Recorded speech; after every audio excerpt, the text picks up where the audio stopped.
Les traces sont encore fraîches et témoignent du passage de dizaines d'animaux dans cette parcelle agricole. Les sangliers qui sont passés soit de la nuit, soit d'avant. C'est tout le temps. L'année dernière, c'est pareil. L'année dernière, j'ai semé du colza. Ça a été détourné 8 fois en l'espace de 10 jours. Si les sangliers sont légion dans toutes les campagnes, la situation de cette exploitation serait aggravée par la présence voisine d'un ancien camp militaire où la chasse est interdite.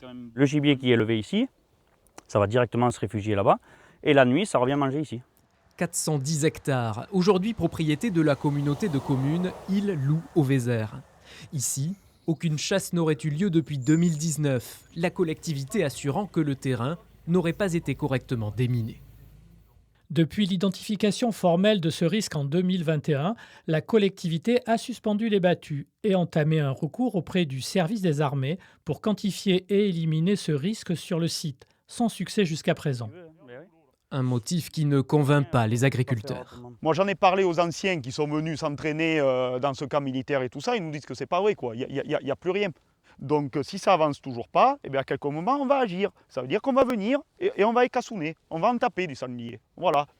La communauté de communes n'a pas souhaité nous rencontrer, mais assure dans un mail que des pourparlers sont en cours. Les services de l'État pourraient prendre un arrêté de battue administrative et donc la totale responsabilité des conséquences en cas d'accident pyrotechnique. La communauté de communes ne s'y opposera en aucun cas. Plusieurs réunions sont prévues dans les jours à venir. Les agriculteurs espèrent au moins le retour des battues une fois par mois, comme c'était le cas jusqu'en 2019.